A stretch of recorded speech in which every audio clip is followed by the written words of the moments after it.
오늘 하나님의 말씀은 사도행전 13장 13절에서 41절까지 말씀입니다.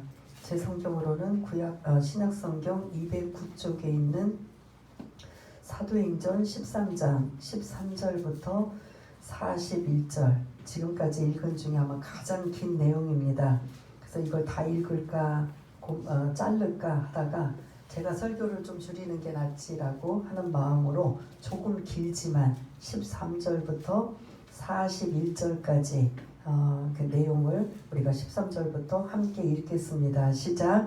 바울과 및 동행하는 사람들이 바보에서 배 타고 밤빌리아에 있는 버가에 이르니 요한은 그들에게서 떠나 예루살렘으로 돌아가고 그들은 버가에서 더 나아가 비시디아 안디옥에 이르러 안식일에 회당에 들어가 앉으니라. 율법과 선지자의 글을 읽은 후에 회당장이들이 사람을 보내어 물어 이르되 형제들아, 만일 백성을 권할 만이 있거든 말하라 하니 바울이 일어나 손짓하며 말하되 이스라엘 사람들과 및 하나님을 경외하는 사람들아 들으라. 이 이스라엘 백성들의 하나님이 우리 조상들을 택하시고 애굽 땅에서 나그네 된 그 백성을 높여 큰 권능으로 인도하여 내사 광야에서 약 40년간 그들의 소행을 참으시고 가나안 땅 7 족속을 멸하사 그 땅을 기업으로 주시기까지 약 450년간이라. 그 후에 선지자 사무엘 때까지 사사를 주셨더니 그 후에 그들이 왕을 구하거늘 하나님이 베냐민 지파 사람 기스의 아들 사울을 40년간 주셨다가 패하시고 다윗을 왕으로 세우시고 증언하여 이르시되 내가 이새의 아들 다윗을 만나니 내 마음에 맞는 사람이라 내 뜻을 다 이루리라 하시더니 하나님이 약속하신 대로 이 사람의 후손에서 이스라엘을 위하여 구주를 세우셨으니 곧 예수라. 그가 오시기에 앞서 요한이 먼저 회개의 세례를 이스라엘 모든 백성에게 전파하니라. 요한이 그 달려갈 길을 마칠 때에 말하되 너희가 나를 누구로 생각하느냐? 나는 그리스도가 아니라 내 뒤에 오시는 이가 있으니 나는 그 발의 신발끈을 풀기도 감당하지 못하리라 하였으니 형제들아, 아브라함의 후손과 너희 중 하나님을 경외하는 사람들아, 이 구원의 말씀을 우리에게 보내셨거늘 예루살렘에 사는 자들과 그들 관리들이 예수와 및 안식일마다 외우는 바 선지자들의 말을 알지 못하므로 예수를 정죄하여 선지자들의 말을 응하게 하였도다. 죽일 죄를 하나도 찾지 못하였으나 빌라도에게 죽여달라 하였으니 성경의 글을 가리켜 기록한 말씀을 다 응하게 한 것이라. 후에 나무에서 내려다가 무덤에 두었으나 하나님이 죽은 자 가운데서 그를 살리신지라. 갈릴리로부터 예루살렘에 함께 올라간 사람들에게 여러 날 보이셨으니 그들이 이제 백성 앞에서 그의 증인이라. 우리도 조상들에게 주신 약속을 너희에게 전파하노니 곧 하나님이 예수를 일으키사 우리 자녀들에게 이 약속을 이루게 하셨다 함이라. 시편 2째 편에 기록한 바와 같이 너는 내 아들이라 오늘 너를 낳았다 하셨고 또 하나님께서 죽은 자 가운데서 그를 일으키사 다시 썩음을 당하지 않게 하실 것을 가르쳐 이르시되 내가 다윗의 거룩하고 미쁜 은사를 너희에게 주리라 하셨으며 또 다른 시편에 일렀으되 주의 거룩한 자로 썩음을 당하지 않게 하시리라 하셨느니라. 다윗은 당시에 하나님의 뜻을 따라 섬기다가 잠들어 그 조상들과 함께 묻혀 썩음을 당하였으되 하나님께서 살리신 이는 썩음을 당하지 아니하였나니 그러므로 형제들아 너희가 알 것은 이 사람을 힘입어 제 사함을 너희에게 전하는 이것이며 또 모세의 율법으로 너희가 의롭다 하심을 얻지 못하던 모든 일에도 이 사람을 힘입어 믿는 자마다 의롭다 하심을 얻는 이것이라. 그런즉 너희는 선지자들을 통하여 말씀하신 것이 너희에게 미칠까 삼가라. 일러스되 보라 멸시하는 사람들아 너희는 놀라고 멸망하라. 내가 너희 때를 당하여 한 일을 행할 것이니 사람이 너희에게 일러줄지라도 도무지 믿지 못할 일이라 하였느니라 하니라. 아멘. 네, 감사합니다. 이렇게 긴 내용을 우리 함께 읽어주셔서 너무 감사합니다. 오늘 제목은 바울의 첫 설교입니다. 선교사로 파송되어서 이제 드디어 이 비시디아 안디옥에서 지금 첫 설교를 하는 내용인데 그 내용을 드리기 전에 우리 또 다시 뒤로 넘겨주시면 지도가 나옵니다. 우리가 지난주 13장 1절부터 12절까지 안디옥 교회에서 저쪽 지금 여러분들이 있는 오른쪽에 수리와 안디옥이라고 써있죠. 그곳에 그 교회에서 선교로 바나바와 바울을 선교사로 파송합니다. 그래서 그들이 안디옥에서 실루기아 항구로 와서 배를 타고 어디로 도착했어요? 구브로라는 섬 안에 살라미 항구에 도착합니다. 그래서 살라미 항구에서도 회당에서 복음을 전하고 큰 성과는 없었던 것 같습니다. 근데 이 지도에는 안 나오지만 라나카라고 혹시 참고하시라고 이 구브로 섬에 또 누구 기념교회가 있다고 말씀드렸죠?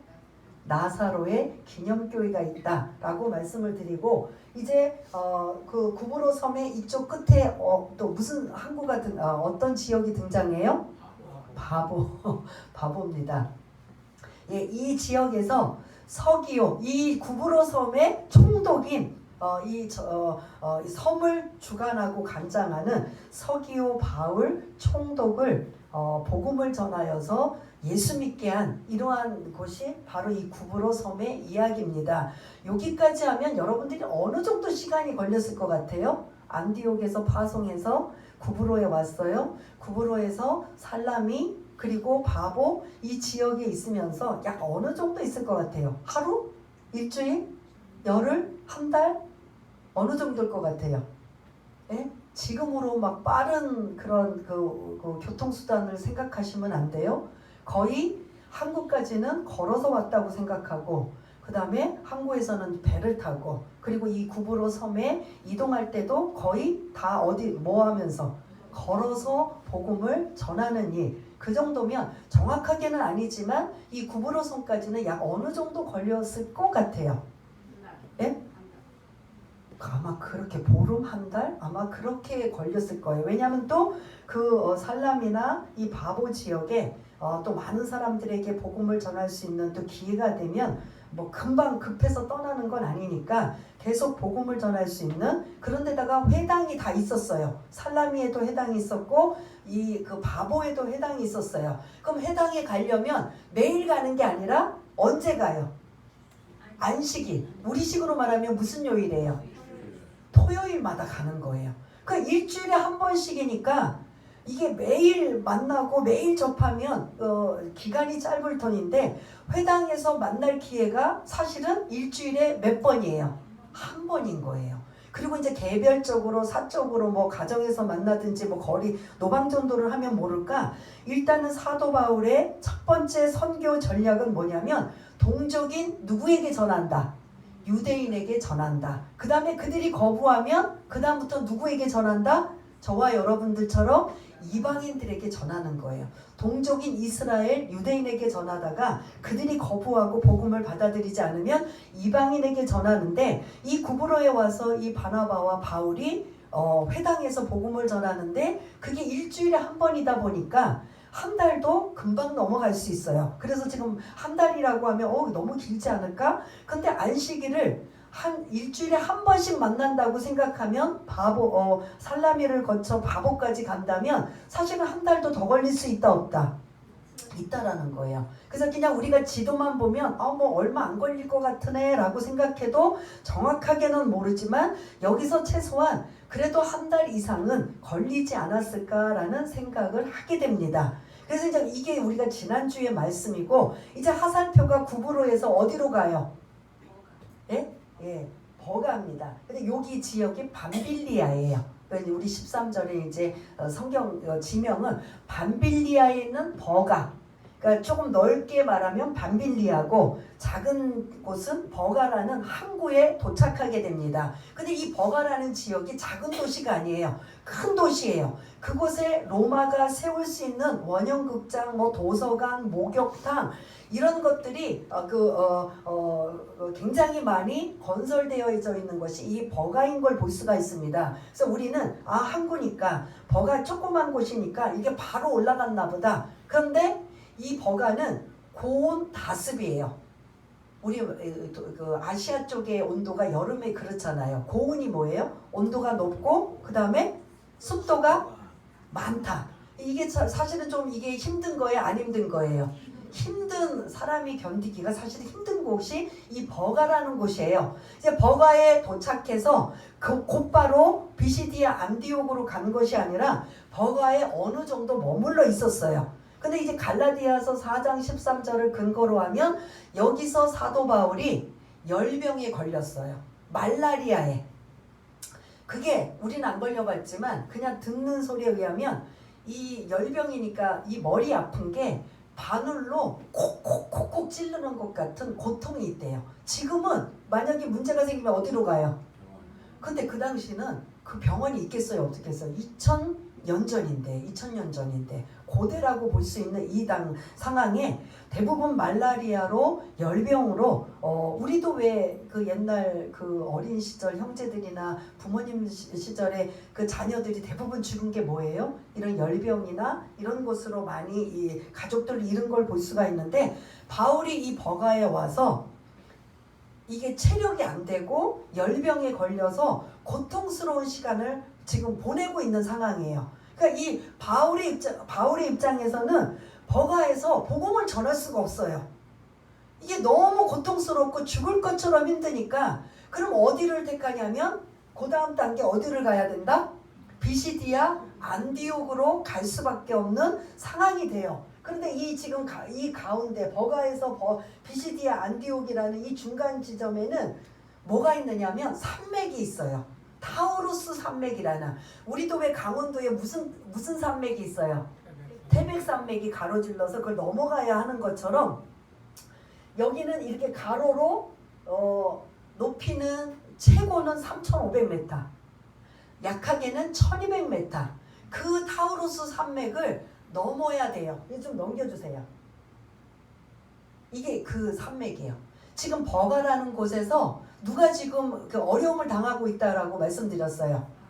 바울이 열병에 걸렸다. 그런데 바울의 입장에서는 복음을 전할 수 있는 상황이 안 되는 거예요. 그러다 보니까 빨리 이 비시디아 안디옥을 가야 되는데 거기를 지나가려면 200km가 넘는 이 거리, 버가에서 비시디아까지가 한 200km가 되는데 이 그냥 평지가 아니라 어디를 지금 넘어가야 돼요?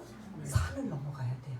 이 산은 험산준령이에요. 그래서 이 산 속에는 항상 뭐가 있냐? 우리도 옛날 조선시대나 이런 옛날만 해도 항상 산에는 누가 기다리고 있어요? 산적들. 여기가 그게 유명해요.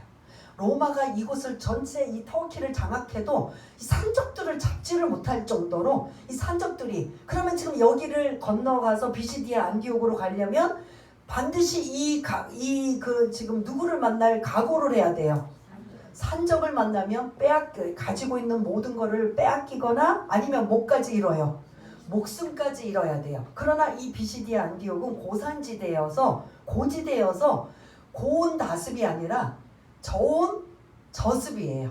그러니 지금 당장 바울이 열병에 걸리고 이것을 회복하기 위해서는 버가에 있으면 이제는 선교사로 파송되었는데 아무것도 할 수가 없어요. 자기가 지금 죽을 지경인데 어떻게 복음을 전해요? 그러니 다음 단계인 비시디아 안디옥을 지금 이 산맥을 넘어서 가야 돼요. 그래서 이제 또 다음 한번 사진 좀 보여주세요. 요거는 이제 참고로 이 비시디아 안디옥에 교회가 지금 없어요. 기념교회가. 오늘 본문에 비시디아 안디옥 사도 바울이 복음을 전했던 것이 회당이거든요. 요게 지금 회당 터예요. 요거밖에 안 남았어요. 그 비시디아 안디옥이 교통의 요지고 아주 큰 도시임에도 불구하고 거기에는 사도 바울의 기념교회가 없고 터키가 뭘 지금 믿어요? 이슬람교를 믿다 보니까 이곳에 이제 웬만한 건 다 쓸어버리고 요 유적지만 이제 다시 발굴이 돼서 찾아냈는데 요게 지금 오늘 본문에 사도 바울이 이 비시디아 안디옥 회당에 들어가서 복음을 전했던 곳이 바로 어디다? 이 회당이다. 요거는 이제 그림을 참고로 하시고 다시 한번 그 지도를 좀 띄워주세요. 이 지도를 조금 더 설명을 드리고 가려고 합니다. 그런데 오늘 13절을 보면은 오늘 13절에서 41절까지 내용 중에 두 파트로 나눠져 있어요. 첫 번째는 13절 그리고 두 번째는 14절부터 마지막 41절까지예요. 근데 이 13절에 배경이 있어요. 비시디아 안디옥으로 갈 수밖에 없는 상황도 지금 제가 말씀을 드렸지요. 사도 바울이 열병에 걸려서 이 버가에서는 복음을 전할 수 있는 상황과 환경이 아니었다. 그런데 13절을 보니까 이 버가에서 누가 도중하차했어요. 요한이 누구였죠? 마가 요한. 바나바와 안디옥 교회에서 시리아 안디옥 교회에서 선교사로 파송한 자는 누구와 누구였어요? 바나바와 바울이었어요. 근데 그때 누구를 바나바가 자기 조카 누구를 부른 거예요? 마가 요한을. 그래서 여러분들이 요한이라고 하자면 마가를 붙이세요. 요한하면 많잖아요. 침례 요한 또 뭐 그 예수님의 제자 사도 요한 뭐 이렇게 많은데 마가 요한. 그래서 요 마가 요한은 어떤 사람이라고 말씀드렸죠? 마가의 다락방의 집주인. 네, 그 마가예요. 그 다음에 마가복음의 저자예요. 그리고 오늘 이제 이 바나바의 조카예요. 그래서 바나바와 바울이 선교사로 파송되어서 지금 떠날 때 수행원으로 따라붙어요. 그래서 옆에서 이제 도와주는 부분, 젊은 아이니까 밥도 해주고 뭐 여러 가지 필요한 것들을 대주며 이 두 사람 선교사가 선교할 수 있도록 뒤에서 이제 돕는 역할을 하는데 13절에 보니까 버가에서 뭐 하였다? 포기하고 예루살렘으로 돌아간 거예요. 왜 돌아갔을까? 추측을 우리가 생각해 볼 수가 있어요. 그 다음에 왜 비시디아 안디옥으로 사도 바울은 버가에서 복음을 전하지 않고 갈 수밖에 없을까? 어느 정도 여러분들이 이제 힌트가 이제 좀 들어오지요. 마가 요한을 좀 전해드릴게요. 마가 요한은 선교사로 아니면 그걸 따라가서 훈련받을 자로 준비가 안 됐어요. 다만 누구의 권유로 지금 따라온 거예요. 바나바 삼촌이 얘야 같이 가자.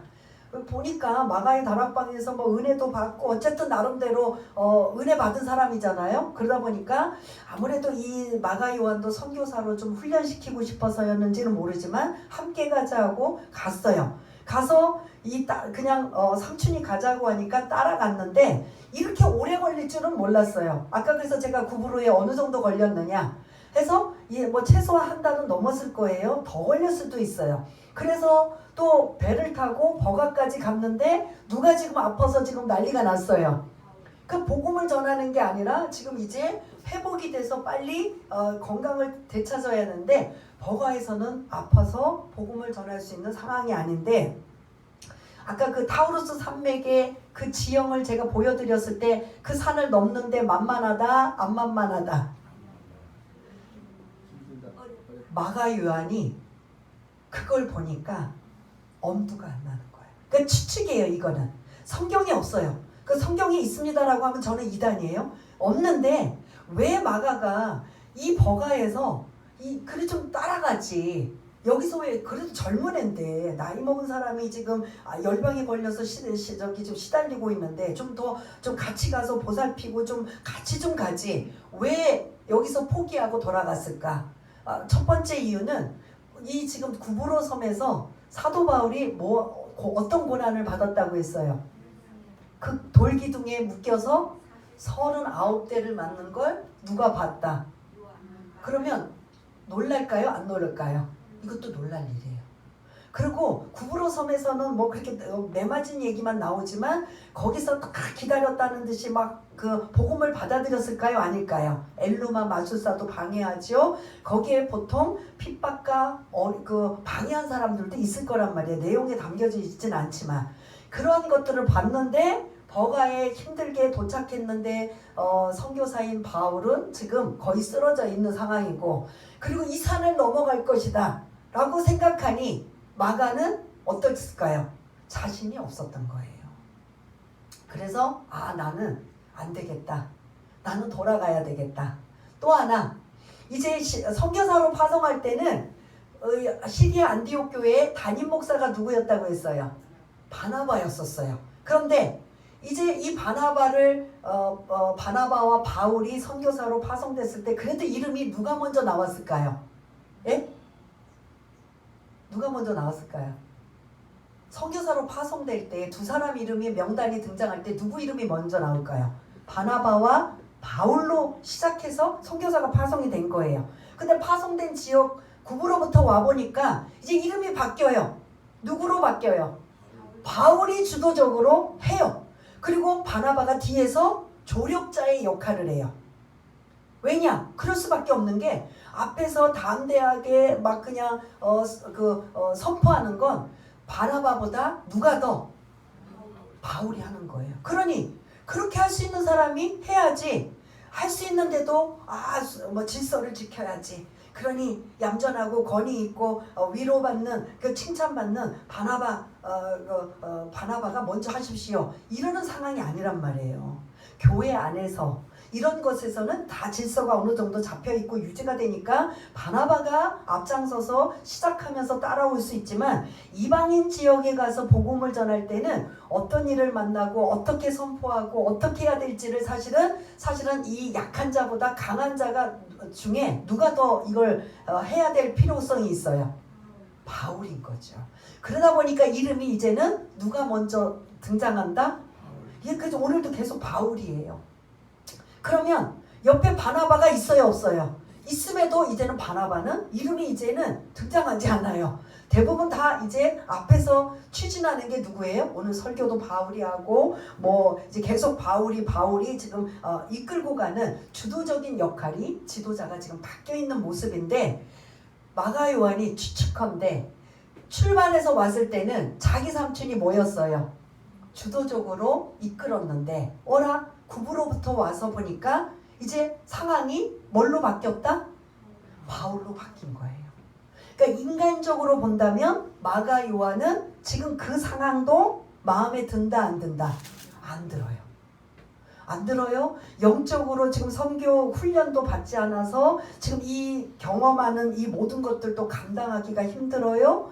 이런 것 저런 걸 다 보니까 나는 돌아가겠습니다. 근데 반대로 남아있는 사람이 옆에 있는 사람이 도중하차하고 포기하고 가면 맥이 빠져요, 안 빠져요? 지금 바울이 어떤 상태인데 아프고 힘든 상황인데 옆에서 위로해주고 힘을 실어도 괜찮은데 거기에 완전히 나는 이제부터 고생 안 해. 나는 이제 그냥 어차피 난 선교사도 아니니까 나는 조력자고 수행원이었으니까 나는 이제 더 이상 못 따라가겠어. 사실은 산맥을 보면서 많이 놀랬을 거예요. 저기를 걸어서 200km가 넘는 비시디의 안디옥을 건너간다. 이 일반인 걸어서 가는 거리가요 20km 정도 된대요. 그러면 200km면 빨라도 며칠 걸려야 저 산맥을 넘어서 비시디의 안디옥까지 갈 수 있을까요? 열흘이 걸려요. 근데 그 열흘은 강행군을 해야 돼요. 그리고 또 그 당시에 그 산맥을 넘는 사람들의 이동하는 그 코스를 보면 낮에는 누가 지금 기다리고 있어요, 산에? 산적들, 도적들이 있다 보니까 낮에 자고 밤에 이동한대요. 그러면 낮에도 이동하기가 쉽지 않은데 밤에 컴컴할 때 이동하는 게 쉬워요, 안 쉬워요? 그럼에도 불구하고 어떻게 한다? 목숨이 위태롭고 선교하러 가는데 선교도 못하고 그런 상황을 만날까봐 대체적으로 낮에는 잠을 청하고 밤에 이동하는 이러한 상황도 있다라는 거예요. 그래서 그런 내용들이 일부지만 어떤 것이 담아있느냐면 고린도후서 11장에 사도 바울이 복음을 전하면서 고난당한 것, 오늘 이 구브로와 요 비시디아 안디옥까지 가는 요 정도의 거리가 어떤 위험을 당했느냐면 여러 번 여행하며 40이 하나를 감한 것 이미 말씀을 드렸고요. 강의 위험, 지금 이 산맥을 넘기 전에 에지르디르라는 엄청 큰 호수가 있어요. 이거는 말로 할 수 없는 서울 지역만한 호수래요. 그거보다 더 크다고 할 정도인데 저는 이제 그 정도는 안 믿어져서 그냥 서울 지역만큼 큰 호수래요. 배를 타고 건너가서 이 산맥을 넘어야 조금 빨리 갈 수 있다라는 거예요. 그래서 그게 이제 강의 위험, 강도의 위험, 동족의 위험, 이방인의 위험, 신의 위험, 강야의 위험, 바다의 위험, 거짓 형제 중의 위험. 그 다음에 27절 수고하고 애쓰고 여러 번 자지 못하고 줄이며 목마르고 여러 번 굶고 춥고 헐벗었노라. 이게 이 산맥을 넘어가면서 그의 그 고난에 대한 말씀이에요. 줄이고 목마르며 여러 번 자지 못했다는 거예요. 그 자지 못했다는 게 밤에 이동했다라는 의미도 사실은 해당이 된다라는 거죠. 굶고 춥고 헐벗은 이 고난을 내가 복음을 전하면서 이런 고난을 당하였다라고 사도 바울이 그 표현을 하고 있는 것처럼 이 지금 버가에서 비시디아 안디옥은 이게 쉬운 거리가 아니라는 거예요. 그러니 누가 도중안차 해버렸어요? 거의 추측이지만 마가는 이전에 쉽지 않는 선교도 쉽지 않았는데 구브로에서 이제 그 버가에서 열병 걸리는 거 보고 겁나는 거예요. 우리도 걸릴 수 있고 우리도 이렇게 충분히 어려움을 당할 수 있다. 그런데 이 산맥을 보고 아까 보여드렸던 그 타우루스 산을 딱 본 다음에 이제 사실은 여러 가지로 아마 사도 마가 요한은 자신이 없는 거죠. 내 고향으로 나 향수병 걸렸어요. 나 내 고향으로 내 나라로 돌아가겠습니다. 그리고 도중하차했어요. 그래서 이 문제 때문에 15장에 다시 바나바가 2차 선교 여행을 갈 때 마가 요한 또 데리고 가자. 그래서 그때 바울은 데리고 갔을까요? 안 데리고 갔을까요? 대판 싸웠어요. 안 데리고 간다. 왜 안 데리고 가? 안 데리고 가. 그렇게 선교에 맥 빠지게 하고 흐름을 끊게 하는 그런 일은 또다시 있으면 안 돼. 그만큼 이 지금은 힘들었던 거예요. 바울도. 그런데 15장에 이제 우리가 앞으로 나누지만 마가 요한을 또 얘기할 때 이 바나바와 바울이 싸우는 게 대판 싸워서 그러면 2차를 같이 가려고 2차 전도 여행을 같이 가려고 했던 이 두 사람이 이제 갈라져 버려요. 바나바는 조카 마간을 데리고 이 구브로라는 지역에서 이제 정착해서 복음을 전하고 그 다음에 바울은 2차 선교를 이제 다른 사람하고 함께 이제 신라와 다른 사람과 함께 이제 복음을 전하러 그래서 바나바는 1차 때만 바울과 함께 있고 2차 때는 누구 때문에 이제 완전히 갈라졌다? 마가 요한 때문에 대판 싸우고 갈라져서 따로 이제 행보를 하는 이러한 모습이 지금까지가 13절 말씀이에요. 근데 큰일 났다. 14절부터 41절까지 엄청난 장황한 설교를 이제 말씀을 드려야 되는데 시간은 지금 자꾸 가서 마음이 제가 이제 불안한데요. 아무튼 13절은요. 머릿속에 염두에 두고 이제 이 지도는 다 끝내고 13절을 한번 띄워주시고 여러분들이 지금 들은 그 내용을 들으신 것을 생각하며 13절 한 절만 읽겠습니다. 시작. 바울과 및 동행하는 사람들이 바보에서 배 타고 밤빌리아에 있는 버가에 이르니 요한은 그들에게서 떠나 예루살렘으로 돌아가고 아멘. 이해가 되시죠? 여기까지는 내용이 많아요. 사실은 더 많이 드리고도 싶은데 일단은 조금 핵심적인 것 추측 그리고 이럴 것이다 라는 이러한 배경을 여러분한테 말씀드리고 두 번째 이제 그런 말씀드릴 게 14절부터 오늘 마지막 41절까지 말씀인데 14절에 보면 그렇게 해서 힘들게 어렵게 어디까지 갔다? 비시디아 안디옥까지 갔다. 누구랑 마가 요한은 도중하차에서 버가에서 돌아가 버렸다. 그래서 지금 바울과 바나바 두 사람이 남은 걸 지금 많은 힘들과 어려움 속에서 이 산맥을 넘어서 그리고 비시디아 안디옥이라는 그 터키의 중심부예요, 여기가. 그래서 나중에 여기가 여러분 그 바울의 서신서에 갈라디아서가 있어요. 여기가 갈라디아 지방이에요. 아까 그 지도에서도 이렇게 흐리게 갈라디아라고 나왔는데 갈라디아서가 도대체 어딘가? 요 지역, 그 터키 중심 지역, 지금 비시디아에 있는 거기가 중심인데 그 주변이 다 무슨 지역이냐면 갈라디아 지방이에요. 그래서 이제 갈라디아인데 이건 이제 여러분들 참고로 하시고 드디어 힘들게 어렵게 비시디아 안디옥에 이르렀습니다. 여기는 좀 고산지대예요. 그러다 보니까 바울의 병이 어떻게 됐다?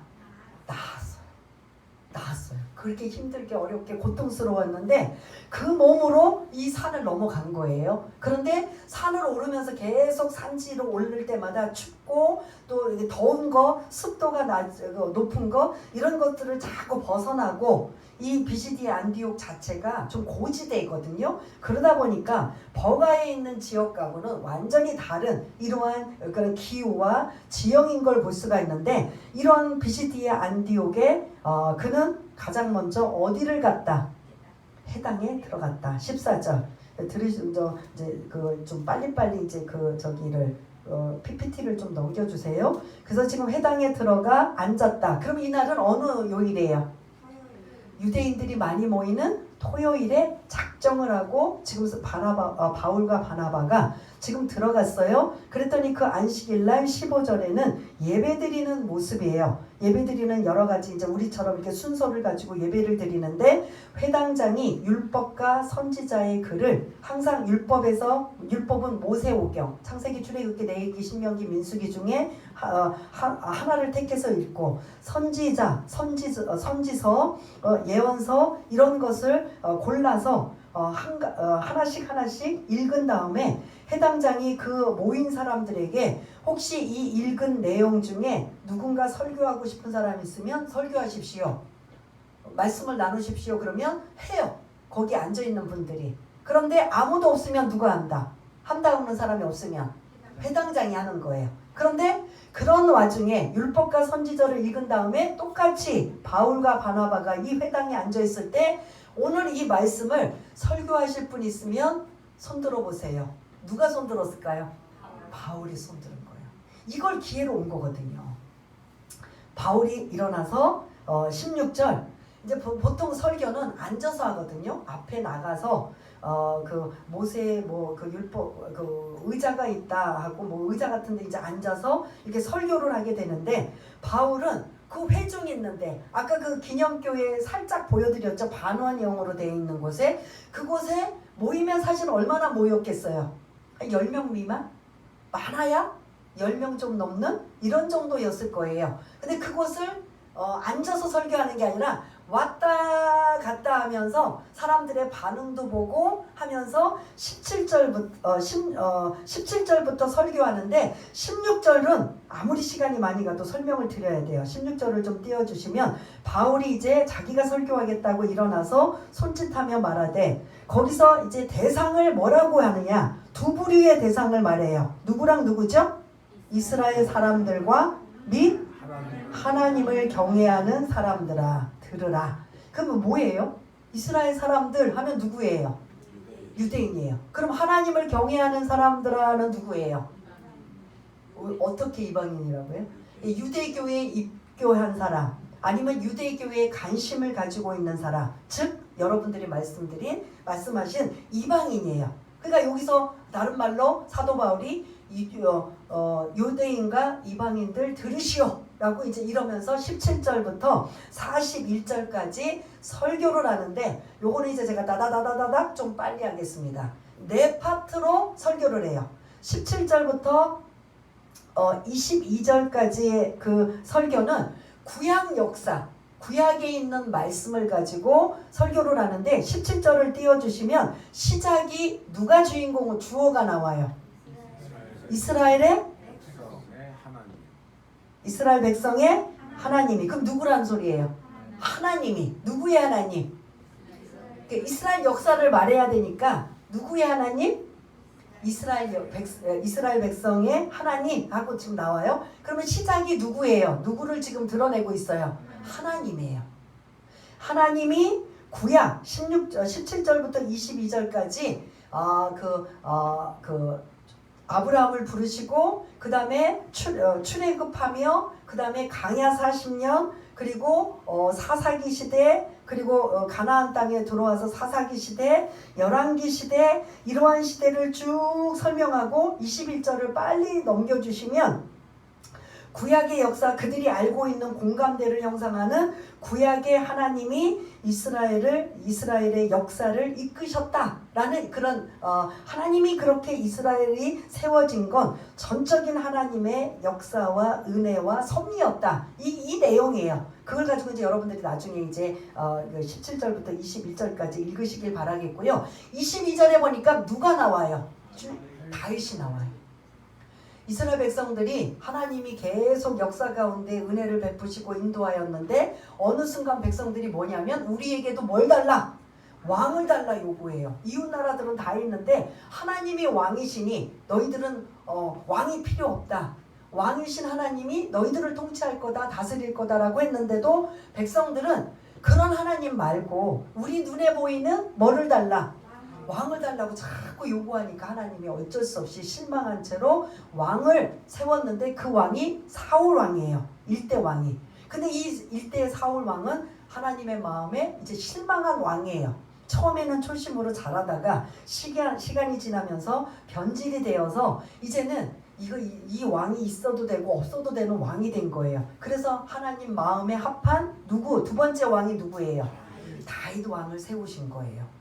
하나님 마음에 합하다, 내 마음에 흡족하다 하는 누구? 그 다윗인데 다윗의 후손으로 누가 오실 것이다고 말씀하고 계세요? 메시아가 오실 것이다. 그런 말씀이 다 어디에 있느냐면 구약의 중간중간 다 기록이 되어 있어요. 그러면 유대인들은 안식일 해당해서 신약을 인정도 안 하고 예수님을 안 믿지만 구약에서 항상 하나님이 뭐라고 말씀하시냐면 앞으로 누가 오실 것이다? 메시아가 오실 것이다. 그러니까 군데 있어요. 그럼 이들도 알까요? 모를까요? 다 알아요. 그런데 그가 예수인지는 몰랐던 거지요.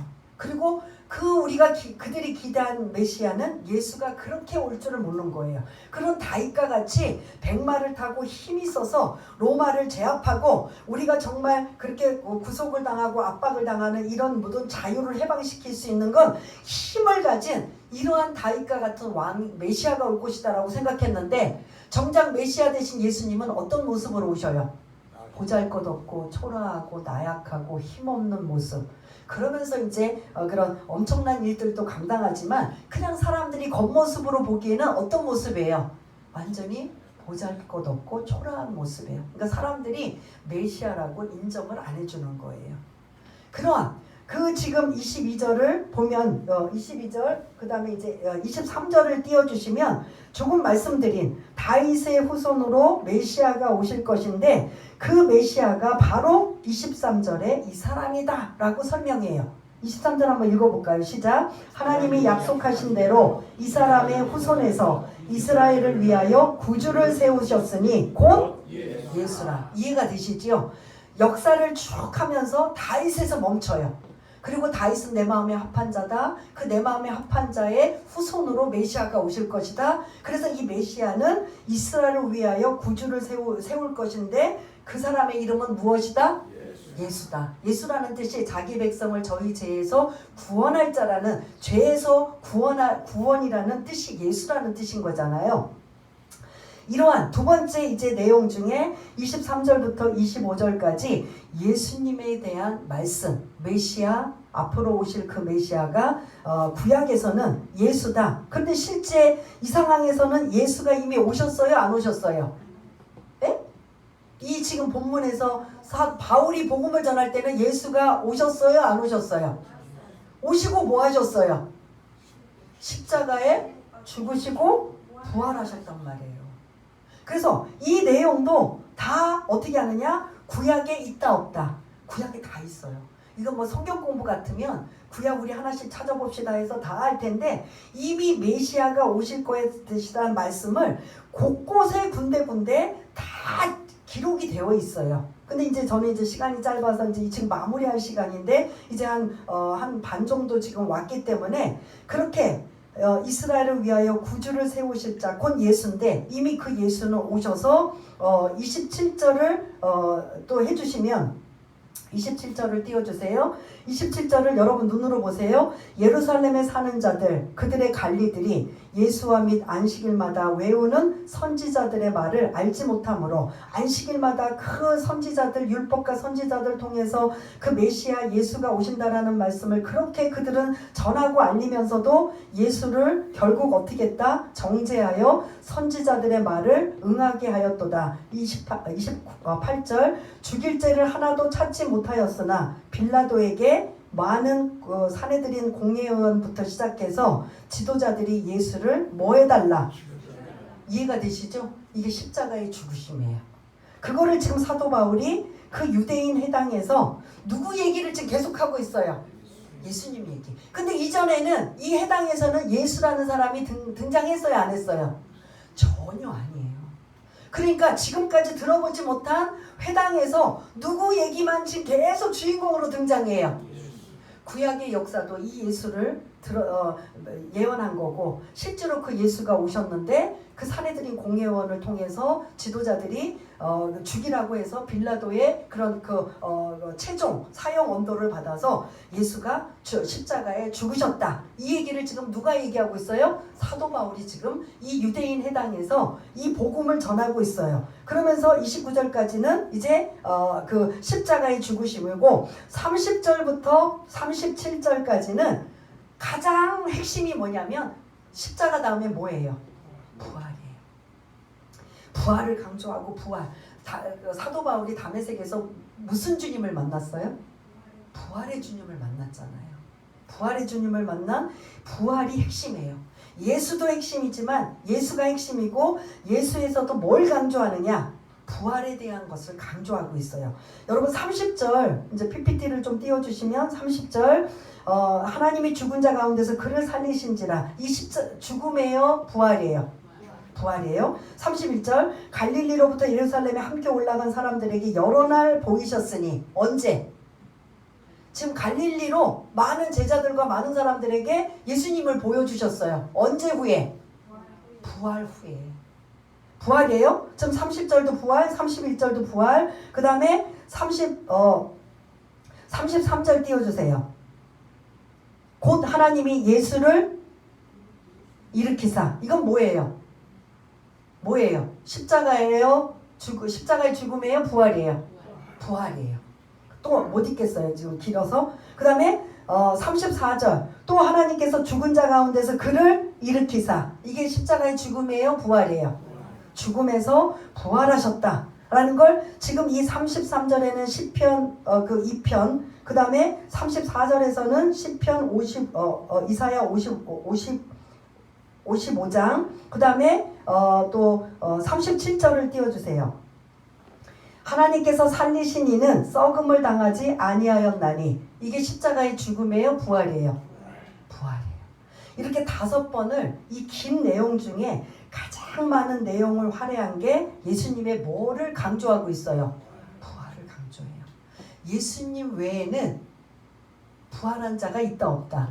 뭐 이제 나사로나 뭐 이렇게 잠깐 살린 적은 있지만 완벽하게 부활한 적은 없어요. 그러면 다 사람들은 죽으면 뭐 한다? 썩어. 여기 다 썩음이라는 단어가 계속 등장해요. 그러면 저와 여러분들도 죽으면 천국 가지만 육신은 어떻게 돼요? 썩어요. 그러나 예수님은 썩지 않고 3일 만에 뭐 하셨어요? 다시 이렇게 하나님이 일으키사 다시 부활하셨다. 그 부활은 오직 누구만 했다? 예수만 했다. 누가? 하나님께서. 이 이야기를 지금 이 회당에서 구약의 역사를 공감하게 만들고 구약 끝부분에 다윗의 이야기를 하면서 다윗의 후손으로 메시아가 오시는데 그분이 바로 이스라엘을 구원할 자 예수다. 근데 그 예수는 사람들이 구약 성경에 예언된 대로 오셨는데 사람들이 그를 어떻게 했다? 죽였다. 근데 죽은 것으로 끝나면 성인이에요. 근데 죽은 것으로 끝난 게 아니라 어떻게 했다? 부활하셨다. 그거를 지금 구약의 말씀들을 인용하면서 부활하셨다, 부활하셨다. 하나님께서 그를 일으키셨다. 죽은 자 가운데서 일으키셨다. 그리고 썩지 않게 하셨다라는 이 말씀을 쭉 하시면서 결국 부활에 대한 것으로 마무리하고 있어요. 구약의 역사로 공감을 갖게 하고, 그 다음에 예수를 왜 오셨는지, 그리고 그 예수가 오셔서 무엇 하셨는지, 십자가의 죽음과 부활에 대해, 그 다음에 그 부활을 강조하면서 이렇게 예수님이 부활하신 이 모습을 하나님이 준비하시고 예비하시고 실제로 불과 얼마 전에, 지금 사도 바울이 이 부활에 대한 예수님을 전할 때는 우리처럼 2000년 전이에요? 아니면 몇백 년 전이에요? 몇십 년 전이에요? 몇 년 전이에요? 짧게는 뭐 몇 년 전까지 아니어도 한 10년? 한 1, 20년 전이에요. 그러면 지금 예수님이 부활하신 거 따끈따끈하다 안 하다? 이게 복음이에요, 이게. 지금 여러분들 들으시면서 졸리신 분도 있고 지루하신 분도 있고 한데, 이거를 유대인의 땅에서는 막 눈이 반짝반짝반짝반짝하고 들어요. 이게 솔직히 여러분들 이게 눈이 반짝반짝하고 들을 이야기예요? 예? 솔직히 간증. 사도 바울이 그 사람들에게 더 센 간증은 뭐냐면, 내가 예수 믿는 사람들을 잡아 죽이려 막 그냥 이제는 이스라엘 영역 밖에 있는 다메섹이라는 남의 나라까지 내가 아주 그냥 혈기가 아주 강하여서 예수 믿는 사람들을 어떻게든 잡으려고 다메섹으로 가다가 부활의 주님을 만난 다음에 내가 눈이 멀어서 내가 그 어려움을 당하고 다시 회복되어서 이제 부활의 주님을 만난 이후에, 내가 진짜 그 예수를 만난 이후에 진짜 하나님이구나, 이 예수를 믿어야 되겠구나, 이 간증이 더 짜릿하고 와닿을까요? 오늘 이 본문의 간증이, 이 복음이 더 와닿을까요? 여러분들한테는 예? 어떤 걸까요? 여러분들은 그래서 왜 그 총동원 전도주일이나 이렇게 이렇게 특별을 하면은 대부분 그 연예인들이나 이렇게 전도 많이 한 사람들 이렇게 특별히 하면 뭐 하고 있어요? 무슨 집회예요? 간증 집회를 통해서 공감되고, 이런 일도 있었구나, 이렇게 하나님 만났구나 이러면서 막 솔깃솔깃하잖아요. 근데 오늘 사도 바울의 첫 설교는 스데반이 했던 설교와 거의 비슷한 것처럼 구약의 그들의 공감대를 형성하며 마지막 그 연결고리를 어떤 왕의 이름을 들먹거리며 다윗 왕의 이름을 지금 언급하면서, 그 다윗의 후손으로 오실 메시아, 그 메시아가 바로 예수고 구세주, 그 예수가 이 땅에 오셔서 억울하게 십자가에 죽으셨지만 그게 사실은 하나님의 뜻으로 보면 그렇게 하기 위해서 오신 건데, 사람들은 그런 뜻보다는 그냥 그 유대인들 그 지도자들은 그 예수를 배척하고 배격하다 보니까 죽이려고 생각한 것이고, 그래서 완성은 예수님이 죽은 것으로 끝난 게 아니라 뭐 했다? 부활하셨다. 근데 요 짧게 해서 여러분들한테 한 단어씩으로 이렇게 오늘 41절까지 말씀을 드렸지만, 그냥 좀 들으시면서 지루해, 답답해. 근데 복음은 이렇게 전해야 돼요. 막 사람들이 막 그냥 그냥 솔깃하고 막 이렇게 하는 것도 있지만, 제대로 된 진짜 복음은 예수를 전하는 거예요. 조금 지루하고 좀 이해하기 안 되고 조금 이렇게 어렵고 복잡해도 누구 얘기해야 되는 거예요? 예수님 얘기예요. 내가 만난 하나님도 전할 수 있지만 진짜는 예수님 얘기예요. 그러니까 막 회당에서 막 눈이 막 반짝반짝 빛나고 한 번도 들어본 적이 있다 없다? 없어요. 유대인들은 예수를 인정 안 하잖아요. 안 하니까 예수를 죽인 거잖아요. 그러다 보니까 항상 구약에 제한되어 있고, 구약에 메시아가 오실 것이라는 거 예언이 수두룩하게 많으면서도 그건 그냥 지식적으로만 읽을 뿐이지, 그리고 앞으로 기다릴 뿐이지, 이미 자기들의 손으로 죽인 예수가 메시아라는 걸 인정도 안 하는 그 상황에 배반하고 배척했던 바울이 이제 이 자리에 와서 누구 이야기를 하는 거예요? 예수님 이야기하는 거예요. 그러면서 가장 강조 어디에 초점을 두고 있다? 부활에 초점을 두는 거예요. 왜 부활할 수밖에 없느냐? 그리고 우리는 왜 죽고 썩을 수밖에 없느냐? 이게 죄 때문이라는 소리예요. 죄가 없었으면 아담과 하와 그 선악과를 따먹지 않고 원죄를 짓지 않았다면 우리는 썩지 않아요. 예수님처럼 죽었어도 부활해요. 그런데 죄 때문에 우리는 뭐가 된다? 모든 피조물들은 다 뭐한다? 썩을 수밖에 없는 거예요. 근데 그곳에서 모범을 보이고 한 분이 누구다? 예수님이 하나님이 죽은 자 가운데서 다시 살리시고 일으키셨도다. 이게 바로 예수님이고 이분이 하나님이고 이분이 메시아다. 이거를 지금 유대인 회당에서 강조하니까 회당에 있는 사람들이 막 이게 다음 주 얘기예요. 막 눈이 바짝바짝 빛나가지고 또 얘기해달라고. 그 예수 얘기 또 해달라고. 이래요. 우리는 졸려가지고 언제 끝나나 시간 보고 있는데 거기서는 다음 또 약속을 받아요. 다음 주 안식일날 꼭 와서 이 말씀 또 다시 전해달라. 그러면 더 듣고 싶다는 거예요? 아니에요?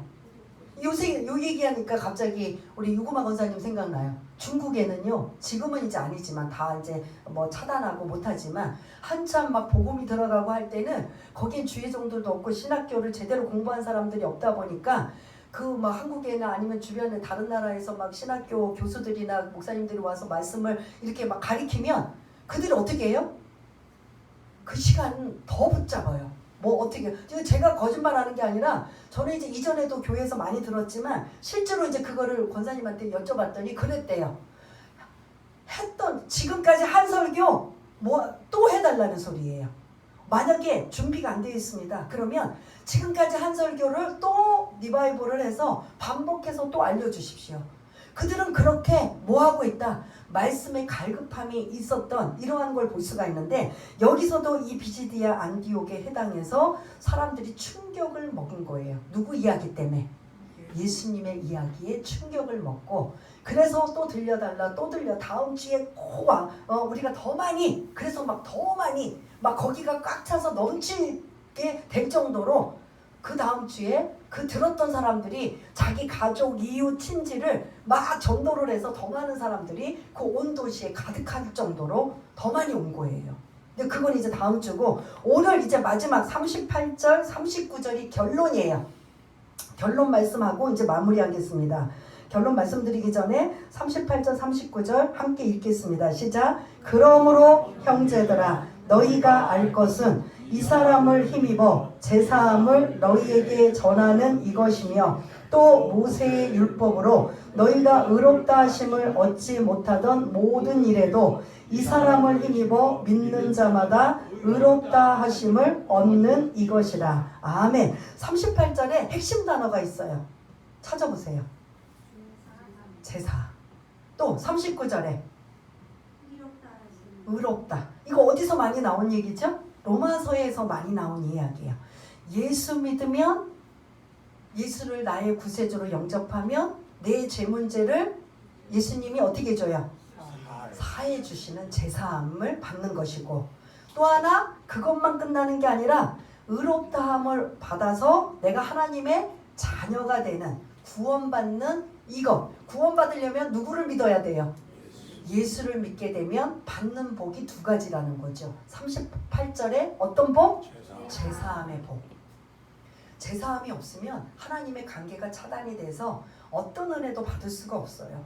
그런데 웬 은혜고 웬 감사인지 예수님이 나 때문에 우리 때문에 십자가에 죽고 제 문제를 화목제물로 단번에 죽으셔서 그분을 믿기만 하면 우리는 제사함을 받게 되는 놀라운 복을 얻고 그것뿐만 아니라 이제 하나님의 자녀가 되는 무슨 의롭다함을 받는 이러한 두 가지의 복을 받게 되는 게 오늘 그러므로 라고 시작하는 결론이에요. 그래서 여러분들 성경에 38, 39절은 좀 표시를 좀 해놓으시면 좋을 거예요. 오늘 설교의 결론은 쭉 결국 누구 얘기했다고 했어요? 예수님 얘기. 그럼 예수님 얘기하고 마무리 뭘 해야 되잖아요. 그런데 그 예수를 믿기만 하면 영접하기만 하면 나의 구세주로 받아들이기만 하면 두 가지 복을 받습니다. 이게 지금 바울의 마지막 결론이에요. 뭐하고 뭐요? 제사함과 의롭다 하심, 구원을 받게 되는 이러한 일이 있게 됩니다. 라고 지금 이 유대인 해당에서 이 지금 예수의 복음을 전하고 있는 바울의 첫 설교는 이 좀 지루하고 딱딱하고 좀 어려운 것 같지만 이 유대인들의 입장에서는 놀랍고 충격적이며 와 예수? 얼마 전에 언제쯤에 그 예수를 이스라엘이라는 그 예루살렘 지역에서 막 그냥 죽이고 난리가 났었는데 그 예수가 우리의 구세주란 말이야. 그 구세주? 막 이러면서 이제 막 머릿속에 혼란이 오는 거지요. 그러면서 그 예수를 더 알기를 원한다. 이 똑같은 말씀을 또 전해도 좋으니 다음 주에 와서 꼭 우리가 다음 주에 올 테니 좀 알려달라. 이거를 참 당부하면서 이제 마무리하는 얘기라면 오늘 마무리 진짜 마무리입니다. 예수에 대한 이야기를 구약의 역사를 통해서 이미 다 하나님이 갑자기 막 그 예수님이 그냥 갑자기 나타나서 뭐 구세주다 메시아다가 아니라 이미 오래전부터 예수님을 창세기 3장부터 시작이 된 거예요. 아담과 하와가 원죄로 이제 모든 인류가 죄인일 때 그 죄 문제를 해결할 사람은 누구다? 예수님이 그 3장 15절 16절부터 시작해서 지금 이 신약에까지 계속 예수님의 이야기가 등장하고 있는 메시아 이야기를 쭉 하면서 그 예수가 어떤 분이냐, 여러분들 그 예수를 지금까지 제가 알려드리고 가르쳐드린 대로 그 예수를 믿으셔야 됩니다. 그 예수를 믿어야만 제사함을 받게 되고 의롭다함을 얻게 됩니다. 이 두 가지 복이 여러분들한테는 그렇게 큰 복이 아닌 것 같아도 우리는 뭐 당장 부자가 되고 건강하게 되고 당장 기복신앙 같은 게 막 진짜 같이 보이지만 이들은 늘 뭘 하냐면 복은 영적인 복이란 말이에요. 그 영적인 복이 바로 누구를 통해서 이루어진다? 예수를 통해서 이루어집니다. 이해가 되시나요? 혹시 점심시간 이후에 혹시 이제 시간이 돼서 여러분들이 궁금하시면 개별적으로 저한테 질문을 하셔도 괜찮아요. 왜냐하면 이 짧은 시간에 너무 짧게 좀 더 언급하고 싶은 이야기들도 있는데 사실은 못해서 좀 아쉽기는 하지만 그럼에도 불구하고 시간이 너무 많이 가서 죄송할 뿐입니다. 그래서 제가 이제 마무리 기도하겠습니다. 하나님 아버지, 비시디아 안디옥에서 바울이 회당에서 예수의 복음을 전하는 이러한 놀라운 은혜를 그가 이전에 어떤 사람이었습니까? 예수 믿는다고 박해하고 비박하고 스데반을 죽이는데 앞장섰던 자인데 이제는 목숨 걸고 목숨 내놓고 예수의 복음을 전하는 자로 바뀌어져 버리고, 그래서 이 비시디아 안디옥 회당에서 복음 전하는 엄청난 일들을 하나님께서 성령께서 역사하셔서 많은 이들이 놀라움과 그리고 그런 신선한 충격을 가지고 이 한 시간 갖고 안 되니 다음 주에도 또 알려달라고 하는 이러한 그런 작별을 남겨두고 또 그 다음 주를 기약하고 있는 이 모습을 본다면 우리의 구원자는, 우리의 제사함의 문제 해결자는 오직 예수밖에 없는데 지금 저와 여러분들이 그 예수를 믿고 제사함의 문제와 의롭다함을 받는 놀라운 은혜를 특권을 받은 것이 얼마나 귀하고 감사한지 그 은혜를 잊지 않고 살아가는 복된 자들 다 될 수 있도록 주님 도와 주옵소서. 모든 것 감사드리오며 사랑이 많으신 예수님 이름으로 기도드리옵나이다. 아멘.